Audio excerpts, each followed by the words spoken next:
any loss is a bad loss. There is no question about it. I'm disappointed to lose the match, but in the back of my mind, I knew that I gave it all. I really tried to fight my way back through, and I had a great opponent today. He deserved to win this Grand Slam more than anybody, I'm sure, because over the years he's been a top player. He's been so close, lost 4 finals. Now he has won it, so I would like to congratulate him, and I'm definitely, happy that he won it. To our left, Rick. Novak, yeah, as you just said, any loss is a bad loss. Andy's been so close so many times. Yeah. And you and Roger and Rafa have all said at various times, it's bound to happen for him to win one. If there is any consolation in a loss, is it nice to see Andy finally ascend to that hierarchy?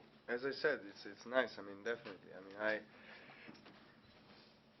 There is no doubt that he deserves to win the Grand Slam. I mean, playing so consistently well and winning against the top players for many times on different surfaces, and he has proven today that he's a champion. He deserves to be where he is. No question about it.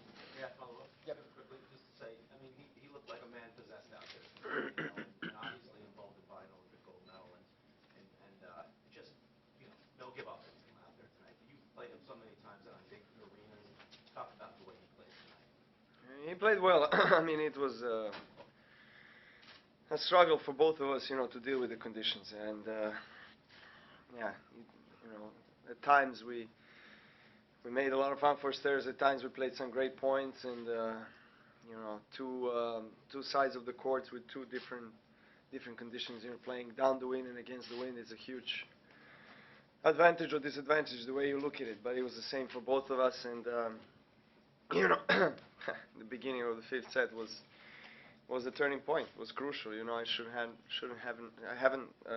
have not lost the 2 breaks in a row. So after that, it was really tough to come back, and I definitely congratulate him because he came up with big serving when he needed to, and I'm just satisfied and proud of my achievement. I know that I gave it all, and that's always the goal. Good. Novak, the way you fired that last return of the match kind of reminded me of the return you had last year against Federer. Did you have a similar preparation towards that point as you did a year ago? Yeah, obviously he was 5-2 up and serve and 40-15, and I mean, I didn't give up. But I had trouble moving already for the last couple of games, and I knew that my only chance is really to go for the shot. So it didn't work this time. It worked last year, but that's sport. To the right. It reflects your quite a memorable night. And can you remember running so much in a single match? Do you think it contributed to what looked like cramping up towards the end? Well, I think we both did a lot of running, and yeah, it was unfortunate really to not be able to come up with big shots at the right time, and yeah, it forced me to go for winners or mistakes, and unfortunately I did a lot of mistakes on 2-4 and 5th. Lost the crucial break, and after that was just a routine hold for him. Scott. Novak, obviously he enjoys but handles these conditions very well. You don't like them. You didn't like them in your previous match, and you got unlucky with net court. And it was I think it would be very easy for you to say, this is just not going to be my night. And obviously the first 2 sets it felt that way. How did you push through that and actually get to a 5th set? It's quite a Well, I've had matches similar to this in my career, especially in the last 2 years. We had a long, around 5-hour match as well in Australia early this year, so I really tried mentally to be out there and physically always push myself over the limits, and it's a Grand Slam final and you want to win. There is no question about it. We both wanted this trophy. We were very hungry for it, and you know, if I won that first set and I had some chances, maybe the match would go a different way. But look, there's no reason to go back and say what if, what if. I mean, he's a Grand Slam winner and he deserves to be there. Talking about the start of the match, can you maybe talk about the frustration that because you were really frustrated and angry at the conditions? You fought in the fifth set, but you think maybe the start of the match was also the key to that?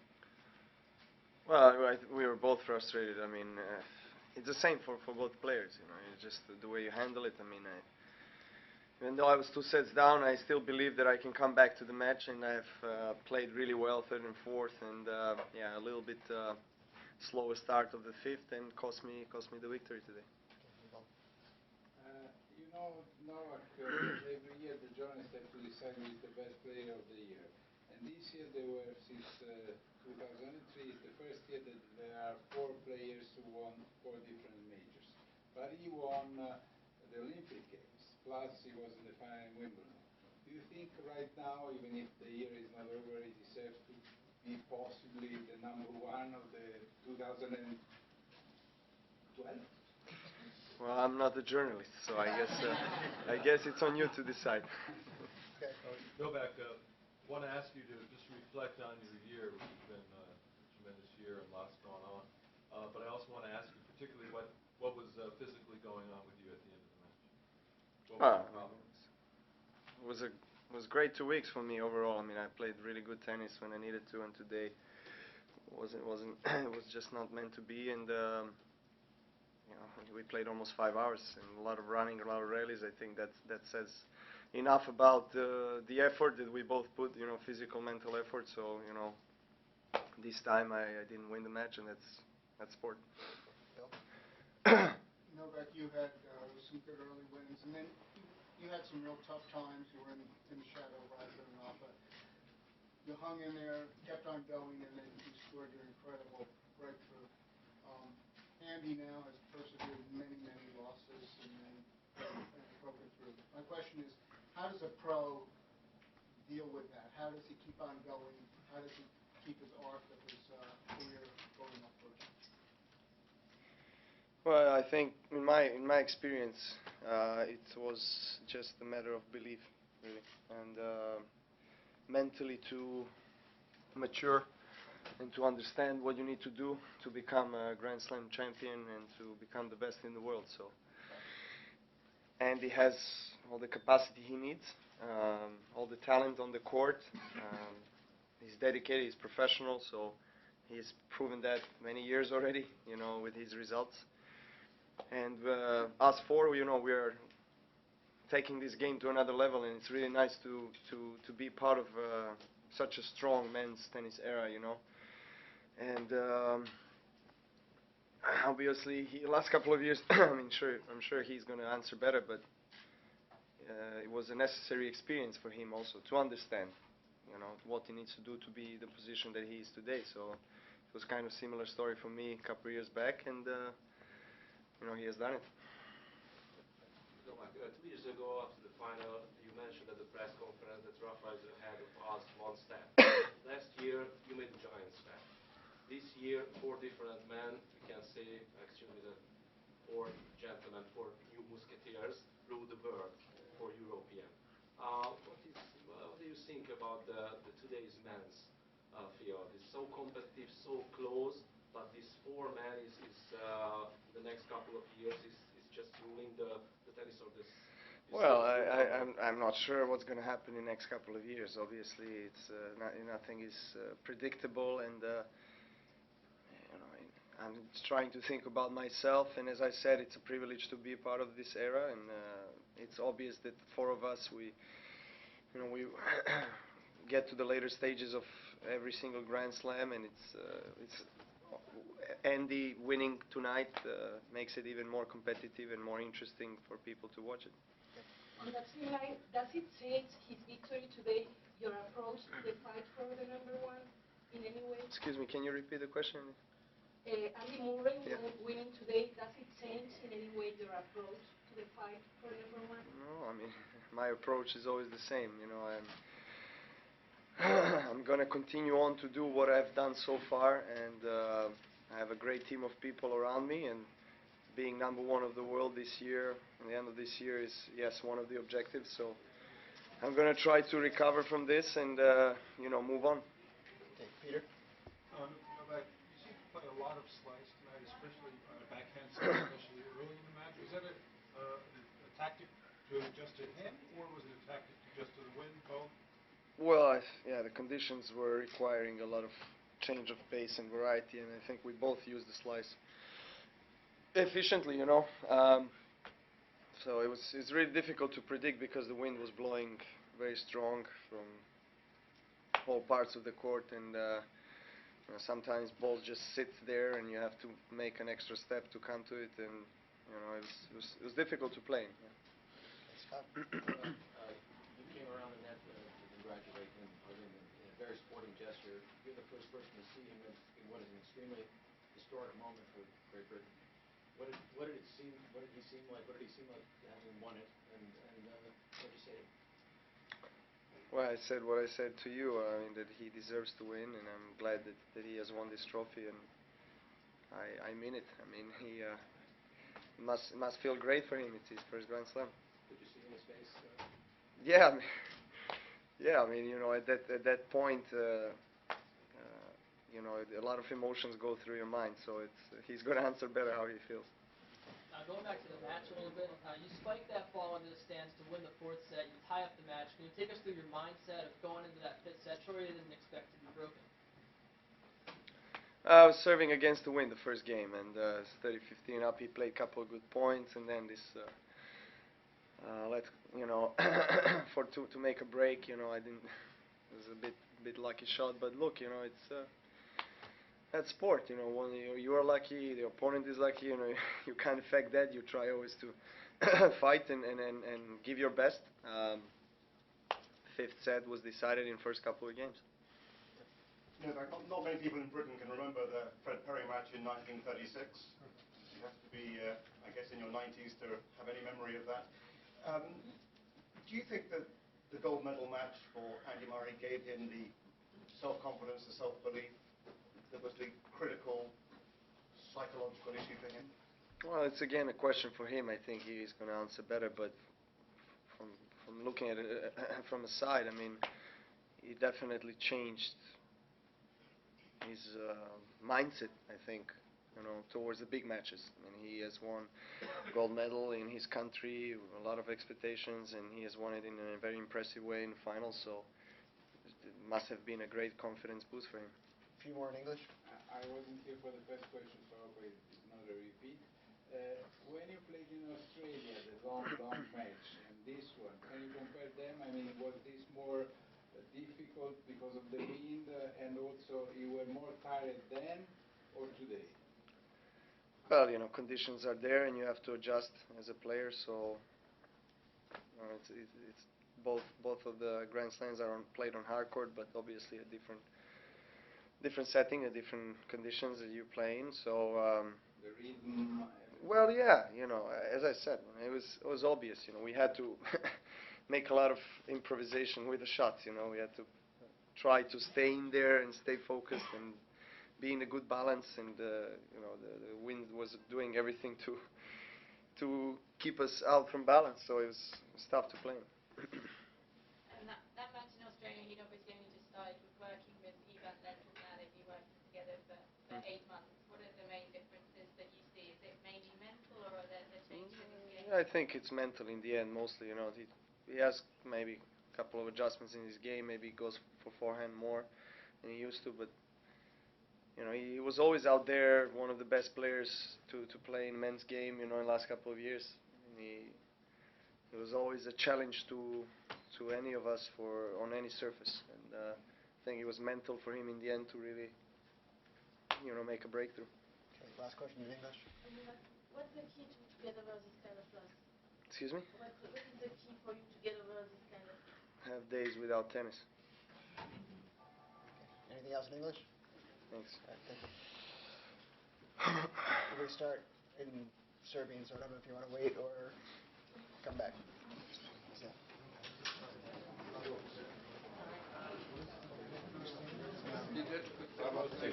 Radi.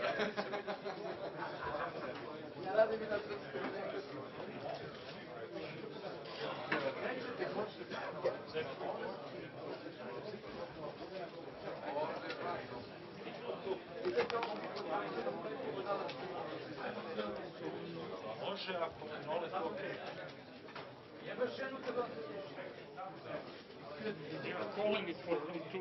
I don't understand. Room 2? No, I just see it. He wants to do it. Okay, so we'll just knock it out. We're all gonna do it together, so he won't stay too long. Sure. Okay, just a second. Samo second. Prosto malo razvijete. Još levo. Vratite leđeno. Malo izmaknuti se onda. Čekaj, dobro, okej, ajde. Montirao.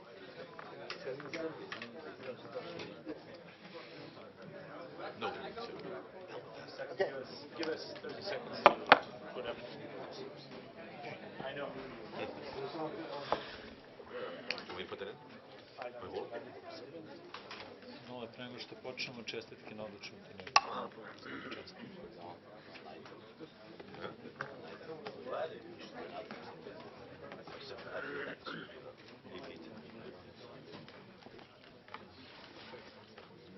Where do you want to go? You good? Where? Okay.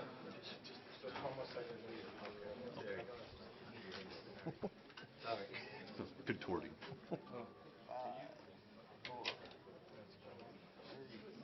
Brate, lažeš.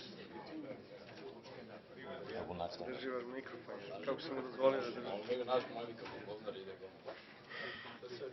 Okay. Šta mi rekao što laže? Okay, go ahead. Nole, kako se osjećaš posle?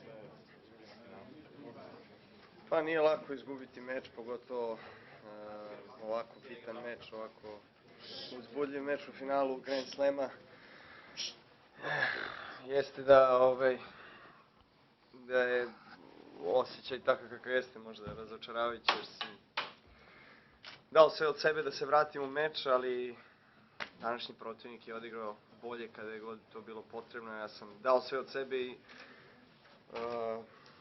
imam to u podsvesti i to mi je dovoljno da budem zadovoljan ove 2 nedelje. Nekako svi na početku seta ovdje, mi koji pratimo, poverovali na 2-2 da je gotovo. Jer Marij u prošlosti znao da gubi te mečeve, sada ga je dobio. Gde misliš da je napredan razvoj? Pa dobro, mislim, taj prvi gem, kada sam izgubio svoj servis u 5. setu, je promenio verovatno moment i on je to iskoristio.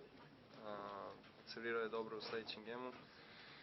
Onda kada gubite 2-0, stvari se menjaju, mislim, igrač koji vodi u 5. setu sa breakom razlike dosta samouverenije igra i udara loptu. S druge strane, ja sam imao te šanse da se malo vratim, da uspostavim tu rezultatsku izjednačenost, ali nisam uspeo, eto. Mislim, vratio sam jedan break, nije bilo dovoljno. Na kraju je pobedio onaj koji je to više zaslužio. Ali kaži mi kakvi su bili problemi na kraju meča? Si grčevi ili šta je bilo? Nije grč, ali primicač sam, ne znam ja šta još uradio s njim, ali šteta, mislim, eto, omelo me na kraju, morao sam da